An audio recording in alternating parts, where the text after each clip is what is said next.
Welcome back to VLSI for all. Today we have another guest with us. So first of all, thank you, sir, for taking out time for this particular podcast. It means a lot for me as well as our team. So, how are you doing today? Good, Sanket. Thank you, thanks a lot for inviting me, and looking forward to be on this channel. काफी ज़्यादा सुना है इसके बारे में. So Yes. let's start with the podcast. Yes. Sure. So, sir, just for the viewers who don't know you, let's start with a quick round of like introduction about yourself, like where you are from, where did you did your graduation from, where you have worked till now, and like how was your whole experience throughout this all journey to become a founder and CEO. Okay. Okay. So, guys who all are viewing this channel, I am Rachit Srivastava. I graduated from Delhi Technological University and pursued electrical engineering. After that, I was picked right from my campus to work as an embedded developer in Philips Lighting. I spent around 1.5 years in Philips Lighting. I was developing various products there, and we can discuss them later on. After that, I started this company called MUSHIN Innovation Labs. And yes, it has been around 2.5 years, and the journey has been great. We have grown a lot. So I think that should Yeah. do it for the intro, and we can move on to other questions. Yes. So, sir, like you told, you did your graduation for electrical engineering. So, what was the purpose of choosing this particular branch? Like, did you had your interest way back along, like from 12th or something, or it was just like you just took whatever branch you were supposed to like get and then continue on with what you can just figure out? Okay. So, Sanket, in my case, I think it was very clear for me that Mm. I always like robotics inspired me a lot. So, inspired is not the right word. I think fascinated me a lot. So, right from class 11th and 12th, I would always go around with a soldering iron in my hand and started working with Arduino and stuff. So that robotics, it kind of gave me the right direction, that a little bit of programming combined with electronics. So I was pretty clear that I wanted to go for electronics or electrical engineering. And apart from that, high power also kind of fascinated me, just looking at all those transmission lines and basically just to understand how do electronics around you work. So when used to look at my refrigerator or my air conditioner, I used to always wonder ki how do these appliances work, or rather, who are the guys who are making these appliances? So when I looked for courses, so it was always clear for me that I wanted either an electronics branch or a core electrical. Since there were in DTU, the courses were such that because in electrical you could also get your hands on some high power electronics. Mhm. So I went for doubly, so electrical engineering. So for me, the choice was pretty clear and pretty simple, that I was always directed at an electronics field itself. Amazing, great. Also, sir, I see that during your graduation, you were also a part of like many communities and societies. So, can you just give us a glimpse about that? Sure. So, like I have always liked being a part of some extracurricular group. Frankly speaking, it kind of refreshes the mind. So when I went to DTU, I figured that there are a lot of technical societies within the college, which was a part of our culture. So I started working for this society of ours. It's called UASDTU, Unmanned Aerial Systems, DTU. So USDTU, they were into making drones and airplanes. That is your fixed wing aircrafts and all those remote control RC toys. So because electronics was something I liked, and I really liked what they were doing. And the best part about being a part of a technical team was that you could get your hands on a lot of tools right in your first year, and also get to know a lot of seniors. So they had their own team where we used to go and make all of those aircrafts and fixed wing drones ho gaye aapke, Hmm. and quadcopters ho gaye, all of those things. So my role in USDTU was as an avionics technician. So as an avionics technician, I was supposed to work with servo motors and the RC communications. So that is driving the PWM from the controllers programming the autopilot systems, and of course looking into avionics. So BLDC motors are also there. That is for the main propulsion, and for making the rotors move and flaps move, we kind of worked with servos. So that was all in the tech team side. And later on, I kind of switched left DTU, US DTU, and from third year, second year, I was Like you mainly into did this all freelancing. this in first year itself? Like UAs. Yeah, Wow, that's great. yeah, Mm. yeah. When you kind of enter the college, like everywhere, there are posters of all of these tech teams. Okay, US, then there's a solar team, then there's a car racing team. So US kind of just attracted me, so I kind that's of great. opted for them. Means I'm actually looking for like DTU actually provides a lot of thing to some Yeah, like I those think the students. extracurricular culture is Yeah. genuinely very good, uh, both tech and non-tech. Nice. And what you were talking about some other cultural team or communities? Right. Apart from that, in DTU, there were solar cars were there. Then every college has a Baja team as well. So it was more of a mechanical thing. So I couldn't go. I didn't want to go. I didn't want to go for Baja. Hmm. Baja is that racing team. Then underwater submarine team was also there. Apart from that, keeping the tech aside, DTU's Bhangra team is very popular amongst Delhi colleges. Then DTU also has a good cricket team. We have a good proper stadium, sort of a pitch within our college itself. And I would say DTU's theater is also very famous and very popular.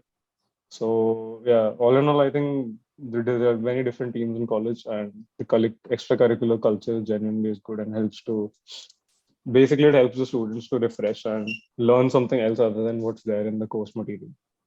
Right. Again, sir, like apart from just being a part of so many communities, I see that you were also a departmental topper. Like you got like bronze medalist, or you were bronze medalist or something like that. So, like, how were you able to like manage both of the things at the same time? Means this is something that very rare people are able to do that. Yeah, honestly, like I think in my case, one thing was there that because I was genuinely interested in electronics, so for me, studying electronics was not a task. For me, it genuinely was a passion and has been a passion. Mm-hmm. So I think it's very cliched, but it does hold true that if you like what you're doing, it does not seem like work, right? Right. So honestly, for me, studying electronics or attending those practical labs was not something that I had to do. It was something that I genuinely liked doing, getting my hands on those machines, getting my hands on those motors, getting my hands on those electronics and high power stuff. And other than that, I think time management is something which we everyone needs to learn. Hmm. So I usually split my time as uh, in college, no one studies, no one attends classes, and even if you do, you are mostly playing minimalist with your friends on the backbench. So people usually study or go back home and then study. So in my case, that was the case. When I went back home, I made sure that I'm studying, and when I'm studying, it's very focused studying. And when I'm in college, so all of those extracurricular friends and general college things happen. Nice, nice, nice, amazing. Also, sir, like I see that you did your internship at DRDO. So can you just give us like tell us about your experience over there? Right. So I think it was my third year's internship, Hmm. winter intern. So there in third year's winter intern, we have like 2 to 3 months where we can work, right? And so I wanted to work. Basically, defense was something that I was always interested in. Like, if you like close the loop, so it is like I want to do electronics, which then goes into defense. And that is also something we do here in MUSHIN. We make products for Indian Army and defense. So so I thought that DRDO would be a good place to intern. So for DRDO, even getting the internship is a process. So you have to kind Yeah. of identify the specific labs where you want to work. Like DRDO is not just one building; it is a number of labs spread across the entire country. So I had sent cover letters along with my CV to different labs. So the main lab where I had got an offer from two different labs. One was in Chennai, the other was SSPL. SSPL is in Delhi itself. So of course the natural choice was SSPL. Of course, DRDO internships are unpaid. They are not paid for, but the experience is definitely off the Yeah. charts. So when I went there, I worked. I was again lucky because I always wanted hands-on things. So in SSPL DRD, I was lucky that I could get a project right on to work on along with the team. Hmm. So what we worked was a gunshot detection system. So Nice. basically, we were required to build a system with a microphone and a detection. It can be a gun which is then moving a gun turret or a searchlight turret. So what it did was like, if you notice, other than conventional warfare, where your enemy is right in front of you, right? You're firing towards the other side of the border. In urban scenarios where there are convoys, like convoys moving in Kashmir or say Syria or in Afghanistan, where it's an urban environment, right? So the militants can be hidden anywhere in any of those buildings at any floor. They can be behind you, they can be in front of you, they can be right beside you, right? So the gunshot detection system, what it was supposed to do is it was using the microphone arrays. It was first supposed to detect that from where the gunshot was fired, so that you can pinpoint the army personnel that it was fired from, say, 12 o'clock high or 3 o'clock low. So it kind of told them that yes, the gunshot is fired from this direction, and then it automatically rotated a turret. Now it can be a searchlight or it can be a gun turret. It automatically rotated a turret towards the direction of the gunshot. And then we also captured those signals, and using the signature of the gun, we could also tell that which gun was used to fire. Like a handgun would sound different than a rocket launcher, right? Or a sniper rifle. So then we kind of brought in those signatures and figured out that, excuse me, which gun was fired. So Yeah. yeah, that was the entire project and experience in SSPLDR. So it was a 2 month thing and good experience. Right. So, like, even though you said that the internship was unpaid, but I think that maybe that instance or that experience made Hmm. possible this moment of like that concreted your ambition Exactly. towards building something towards electronics and electrical. Definitely. The hands-on experience and the exposure which was given was Hmm. priceless. Right. So it's like not an issue at all. Yeah. And coming to the like the main point, like you told like you were doing something freelancing of like being a hardware developer. So what was all that about Right. like? Okay, I think freelancing part was the real entrepreneurial venture, my first entrepreneurial venture. Okay. So it kind of laid the foundation for this. So after, so basically, I'd left my tech team because in tech team, obviously, because it is a tech team guided to make one specific product, like a solar team would be making solar cars every year. My team built drones every year, right? So I Hmm. wanted to get some variety into the kind of products I get my chances to work on. So I decided the best way to do is to actually freelance projects. That is, work with startups, work with seniors, work with people who are looking to get a product developed. And because I have the skills, I can build their product and get some money out of that. And of course, use that money for just chilling. So after USDTU, the good thing was that because of the seniors you get to talk to while being in the tech team, or in general, the environment is such that you kind of network a lot. You meet a lot of people. So through the initial network, I could get some customers. So initial customers were like startups of seniors themselves who were looking to get a product built, but because they knew me through say USDTU or through somebody else who knew me. So they kind of contacted me that, Rachit, can you come and build this for us? So it can be a simple thing, a smart plug or a maybe a small drone or just a PCB of their startup's concept or proof of concept. So this way, a lot of different people, like I met a lot of different people, general through general networking and basically recommendations. And yes, so there I learned that I am getting the chance to work on a lot of different things because every person has a different idea what he wants to build. It can even be his major project. Mm. So I have also built projects for seniors sometimes, or at Oh, least help them out with that.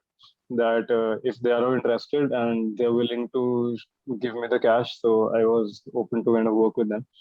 So I learned how to negotiate money, which is now being, of course, used here. yeah, I right. learned networking. Networking was the most important skill to bring more business in. And yes, I learned electronics obviously because I could now work on so many different things. And it was all being technically being sponsored by them because it was their money. So one thing for hardware is that you need to spend some money, unlike software, which Mm. can be done on a simple laptop using Right. software downloaded off the net. For hardware, you actually have to buy components. You cannot pirate stuff, right? You can probably pirate an IDE program. Most of them are वैसे ही free होते हैं, but you have to actually buy physical stuff. So it needs money. So because the seniors or the client rather was sponsoring it, so I could also learn and earn some extra cash. Nice, nice, nice. That's like you were actually even like not just learning but earning while you were just a student. That's Right. great. Yeah. Now let's talk about your placement.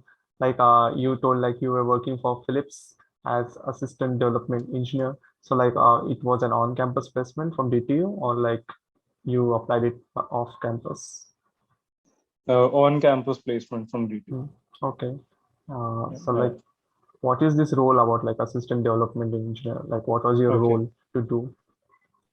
Right. So before I'd applied for Philips, I was mainly looking for, I would say, power electronics opportunities. Hmm. Okay. So Philips had come with the power electronics opportunity. Like the position was for a power electronics engineer, and in their hierarchy, it's the assistant development engineer where you kind of join. So my role now, I was part of Philips lighting division. That is all of the lighting products that you see, and also I was the part of the professional lighting solutions. Hmm. Professional lighting is the outdoor lighting, that is not your home lighting, but street lights or stadium lights which you see, or if you say go to India Gate, you'll see all of those colorful lights, right? All of those colorful smart lights. Hmm. So these are the kind of lights which the professional solution, kind of professional side of Philips lighting caters to. So I was developing products for the professional lighting products, that is all outdoor products. So my role there as a power electronics engineer was to develop the LED drivers. So Hmm. LED drivers are basically power supplies which are driven for different loads. Now some of them were smart being that you can control the colors of light through your smartphone or through an internet application or through a cloud-based server. So it was both designing the power circuitry and also helping in testing, development of the product, actually supervising the production of the product, picking out components and cost optimizations, comparing your competitor products. So that was the major portfolio for me at Philips. Hmm. So purely R&D role, purely R&D role. Nice. Like also like before that, can you just give a, little bit of like how was your interview experience and like was there any technical rounds or like written? Because I know this for like maybe for software companies, maybe for like VLSI companies, but Mhm. Philips being an electrical engineer, like I don't really know like what could be the selection criteria for them. Okay. So in Philips, there was no such written test, Hmm. neither aptitude nor technical. The first round was a group discussion round. Hmm. And from the good group discussion, they had shortlisted people. The shortlisted candidates then went for a technical interview, and some of them went through two rounds of technical interview if required. I gave just one, and after that was the HR round. So usually, electronics company also take a technical slash an aptitude test. Hmm. In Philips' specific case, that was not taken. So it was simply a group discussion, technical, HR. Okay, nice. And the process was pretty smooth. Process was very smooth, Hmm. and the results were out by the end of the day. Nice. Even the onboarding and the joining Hmm. process was very smooth and professional. Being a European company, the company is super chilled. There is no attendance, no in and out times, no n number of leaves that you want to take. Completely work oriented company. Okay. Hmm. Oh, nice. So like, how did you like come across Mushin Lab? Like, were you like working or hustling side by side when you were still an employee over there, or like you just Right. So uh, again, I think for me it was a deja vu moment, and deja vu in terms that, as I said, that I left US even though I liked working there, because again a company is kind of directed towards one type of product, right?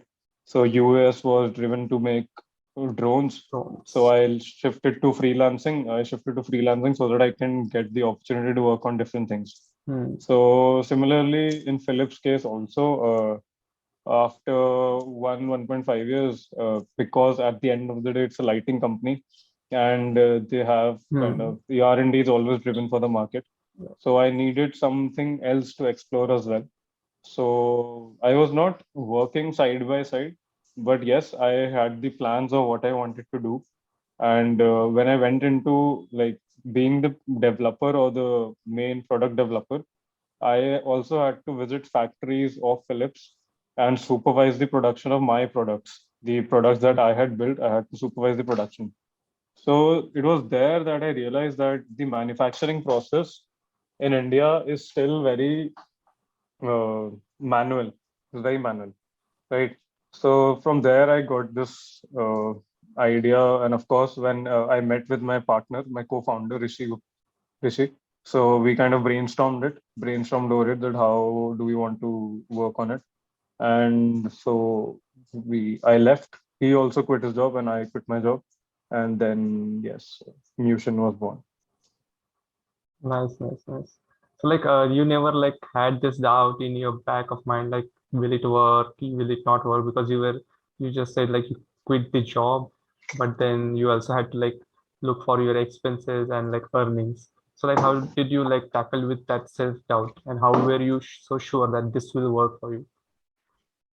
I think it's a very good question that you have asked.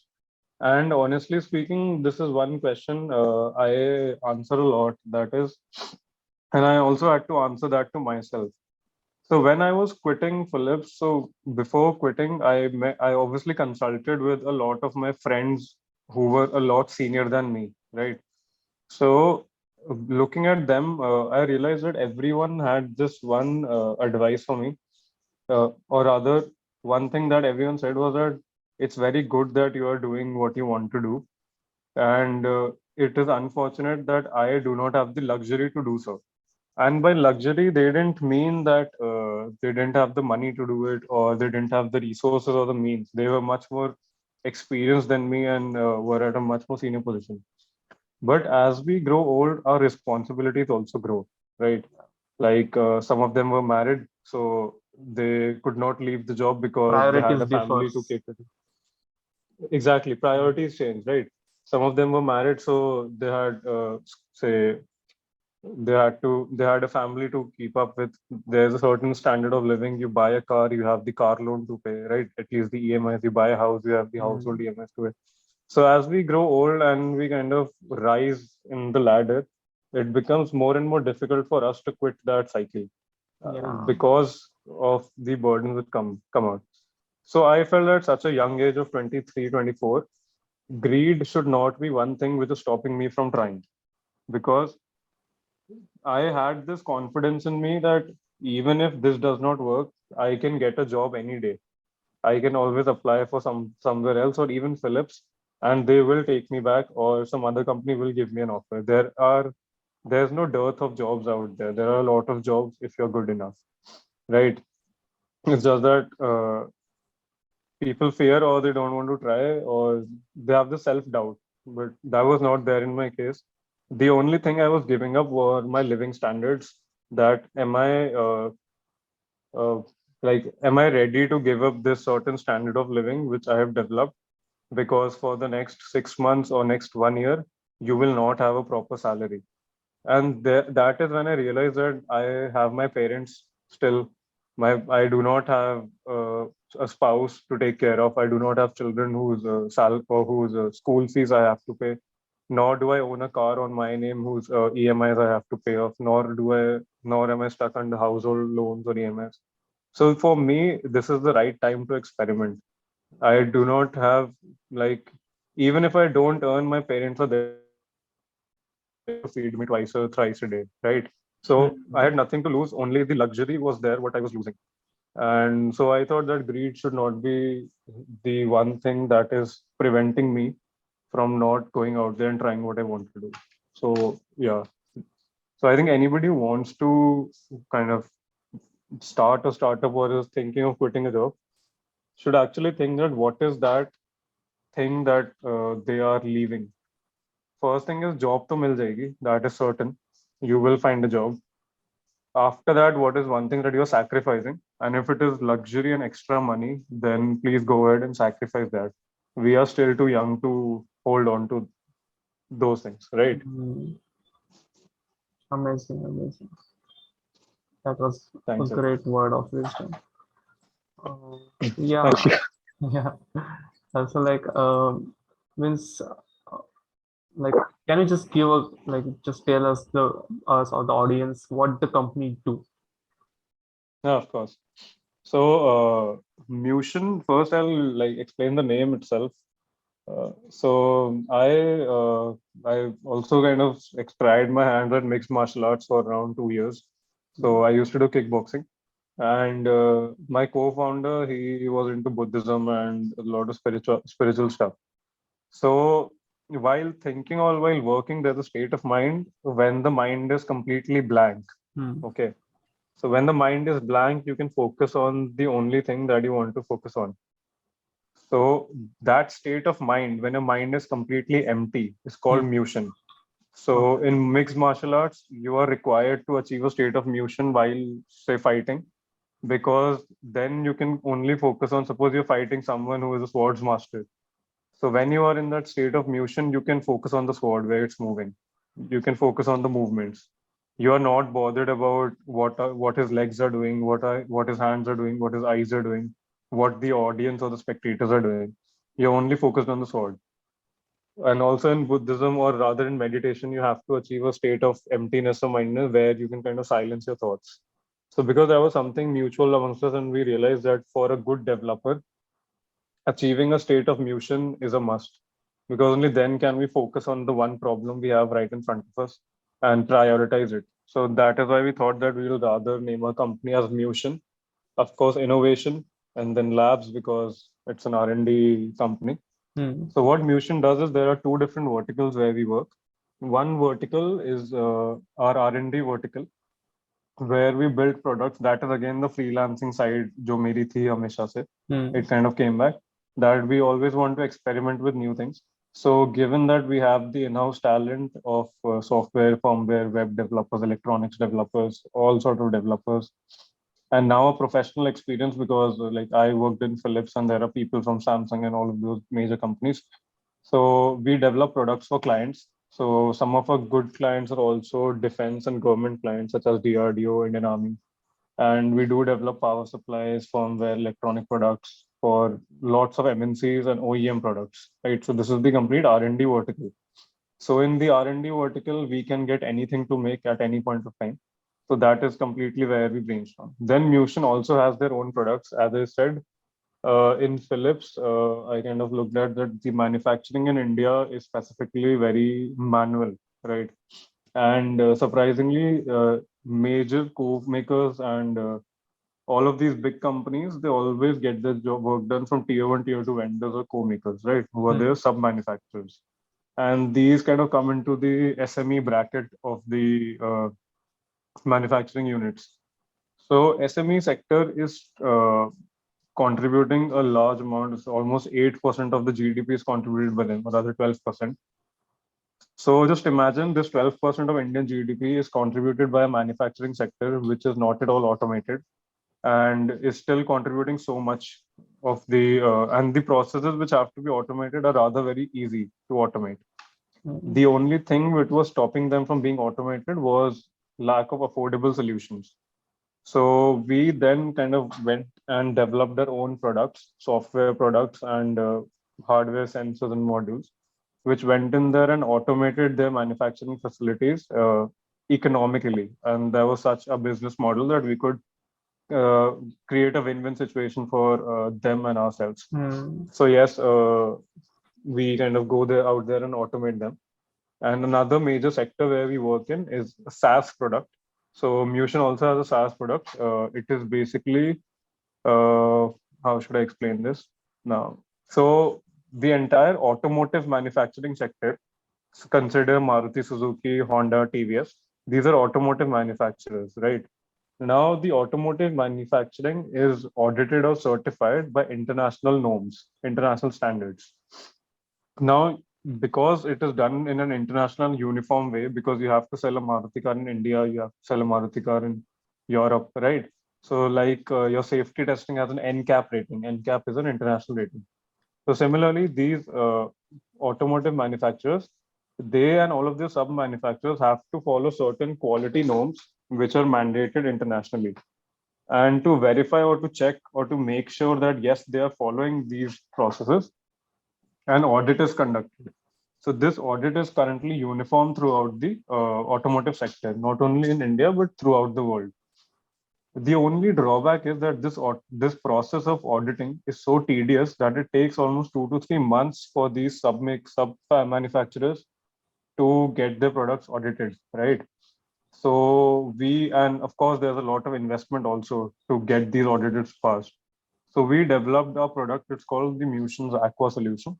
And what this SaaS product does is that it completes these audits within 2 to 3 days, and it saves them around 3 to 4 lakhs per month. That is the savings it brings about. And of course, it completely removes the manual part, takes all of the data to the cloud. Our algorithms, they automatically generate all of their reports. So if you own a Maruti car, say, or if you own a TVS or a Honda bike, so one of our customers is a shocker manufacturer or a spring manufacturer. So if you have a Maruti car and if you have a Maruti car manufactured anytime after August last year, so the spring or the shocker used in those cars were manufactured by another company, and that company audited the quality of those shockers through a software which was Mushin's Aqua. Okay. So that is how the cycle goes. That if you own a car, then it has to go through a software which is ours. Yeah, that was a detailed explanation of. Okay, sir, like you give a detailed description of what you do at your company, but how were you able to Hmm. find this loophole in the market? Like, did you learn this over like your experience at Philips, or working for a company for the company, or like how were you able to just figure out these loopholes that you thought this could be a business for your company? Okay. So, see, in this case, I think not only in my case, but in probably every other startup, barring, of course, a few, Hmm. we always start from the point A and we decide that we want to go to B. But somehow it always works that when you are at A, you explore certain other things. It takes you to A prime. A prime takes you to A prime, probably. It then takes you to B prime, then C prime, then D prime. And eventually you do not reach B, you always reach C or D or Z, or it can be anything, right? Hmm. So this is always how a startup idea journey works. And the key to that is that there are two things rather. First is an entrepreneurial illusion, without which I think every entrepreneur would probably go into a depression because the first few years are genuinely very tough. And so the illusion is that you have to believe not only in your idea, but also in the fact that things will work out just Hmm. by trying. So you should have that hope or that faith within you that yes, things will work out. Hmm. And so that is something that keeps you going. And the next thing is that you have to let go of detachment. Hmm. The other, I would say, this is like standard for your life also. Bhagavad Gita also says that Hmm. key to every disappointment or everything that is sad in your life is an expectation which was not met, right? Hmm. Hmm. Only then do people get upset or sad or disappointed. So the key, so basically, if you let go of expectations or let go of rather get detached from things, you will not face disappointments. So this should be with your idea also, Mm, that your initial you should always obviously believe in your initial idea, but you should also be flexible and open enough to modify it or to improve it or to at least look for recommendations or others viewpoints. You should value their viewpoints also, and then you kind of mold your idea further into something else.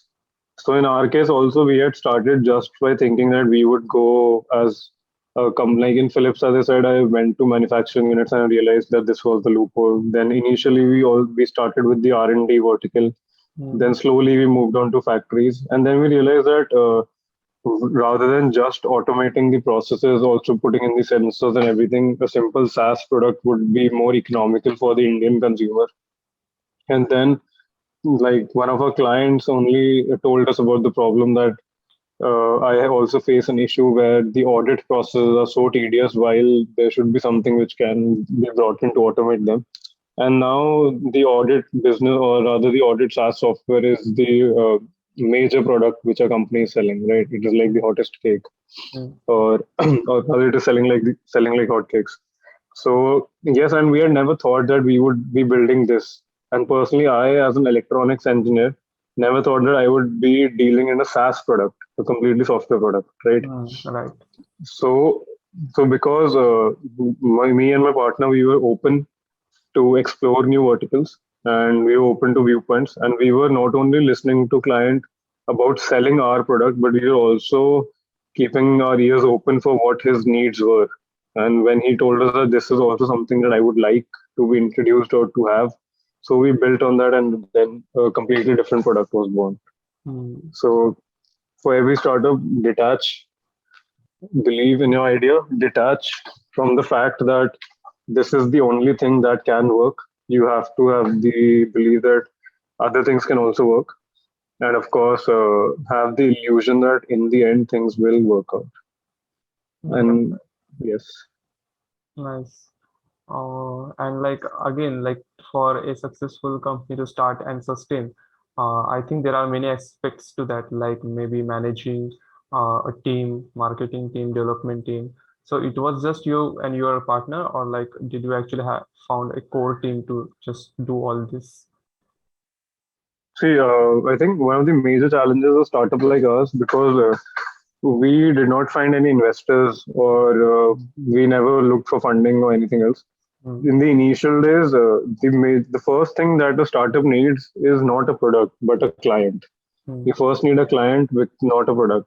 Why? Because a client will secure your money streams. okay. Once the money comes in, you can do a lot of things with that money. Of Mm, course, the first thing you have to do is build the product, right? So have an MVP or a POC ready, but you have to have a client first. And so through network only, or through the general network that we had built in our previous companies or Philips or say college level, whatever, mm, so we could get the initial clients for the R&D projects. So he and I, we completely bootstrapped the company. So it was all from our own savings. And then the income started coming in from client projects. And then we kind of pushing the income from the R&D business into the automation business mm, and developing the internal side. So in the initial days, to answer your question, only he and I were there. mm, And I did make some products by myself in the initial days, and after that, we expanded. We first hired some core developers to kind of make the software products. As I said, I am not a software guy, but yeah, mm, over time, I've now grown into a software guy as well, being part of a team or a company which is selling SaaS products. So later on, we then hired on. So the major challenge, or one of the main thing which I think my partner did a lot better than I did, was managing finances. mm, So managing finances is the first thing, because money or vitamin M, it kind of empowers everything. You can hire people only if you have money. money. You can invest in marketing only if you have money. Even you can buy resources to make your product only if you have money. So in the initial days, we did a lot of cost cutting by working from home first. then actually getting an office space and renting when we realized that yes, we need to kind of sit together and work. Then we initially worked with interns so that we could get some talent through by investing less. Then we also believed in the model of training people rather than hiring trained people, because trained people they cost more, right? So rather Hmm. we bet on talent, and I and he we kind of molded them. We purchased courses for them that you buy, you learn through company expenses, Hmm. because a 200 or 250 rupee Udemy or a Coursera course is much cheaper for me rather Hmm. than actually hiring someone who is already trained in that thing. So he would obviously be charging more recurringly, right? Hmm. So once we kind of hired those talents, we trained them and we made them that well, and then they helped us make our products. So Yeah, yes. that was a great strategy. Hmm. And can you Also, just, hmm, yeah, yeah, go ahead. you know, also in the initial days, there were a lot of friends also who helped us. So, yeah, network, friendship, all of those things, they are very important. So our friends, two of my friends, one of them was from my college itself. He kind of helped. He kind of worked for the company for free, just as a passion that he wanted to explore this thing or to do something else. So, like I was freelancing, we also found other freelancers who could work for us, and then the loop went. Mm-hmm. So I think in your case, networking actually played an important role in shaping what you. Of course, networking plays an important role in everything, not only hiring your team, getting your clients, or getting the same thing done at a cheaper price. Networking is the key. Because what is your end customer? Who is your end customer? Whatever you are making, your end customer is a human being, right? Hmm. Hmm. And what is networking? Networking is the art of not manipulating, the art of working with humans. Hmm. That is networking, right? Right, right. So if you can work with humans, of course you're working with an end customer. So Hmm. that's it. Nice. Uh, yes, sir. So last question. So, like for a newbie, maybe someone who is looking to start a company or like a startup, can you explain like what should be their initial steps to just go around, and what should be their mindset to just open a company? Uh, I think the most important thing is that plan your finances for the first 12 months. That is, have enough savings. In our case, like we saved enough so that we could bootstrap the company without a client for 12 months. At bare minimum, that is, find what is the bare minimum at which you can run a company. Rather, by running a company, I just mean 10, 15,000 is also good enough for you, Hmm. honestly speaking, right? So the first thing is, of course, as I said, vitamin M. That is, first, make sure you have the finances for the first 12 months. Then be willing to be uncomfortable. That is sacrificing certain things, certain that is luxury, I'm saying, or your time. You have to sometimes work on weekends, late night hours. But also, then there are days when you honestly don't have to work for say, 10 days, 12 days in a row. Or Hmm. you can go out and party on a Monday. It is completely up to you as per your. In entrepreneurial life, there is no work day, no holiday, right? So, yeah, and of course, have a fair idea what you want to do. Hmm. And by those finances, at least tell yourself that for the first 3 months, even if I don't have a client, I won't be bogged down because I know in the fourth month the client will pop up. Hmm. So that is what the illusion I was saying. You just trust in yourself that things will work out. Hmm. Hmm. And I think this in general is my advice in life also, that you have to be good at something for things to work out, right? So just have that faith that in the end things will work out. So yeah, Yeah. but just keep the finances again. I'm saying Hmm. keep the finances secured, Hmm. because vitamin M की कमी से बहुत ज्यादा दिक्कतें होती है. तो honestly speaking, so just keep the finances secured, have a cushion, and so that even if in the 11th month things are not working out, you have 1 month to say figure out what you want to do next, right? And of course, keep reflecting, keep checking on yourself that how far have you come, right? Don't look at where do you have to go, but honestly look at how far have you come. That in 3 months you actually have a client, in 6 months you actually have new team members on your team, and those little things will keep you giving that push to move further. Yeah, incredible tips, sir. Yeah, so like we would be heading towards the end of this podcast, but it was really a fruitful one because for us as a fresher, this could actually be something to look upon. So thank you, sir, again for being on this episode, and yeah, Thanks a lot, Sanket, needless to say, for having all me. the best for your career ahead. Thank you so much, Sanket, and all the best to you and the channel and everybody who's working. Yeah. And have a nice day. Like, what else? Thanks.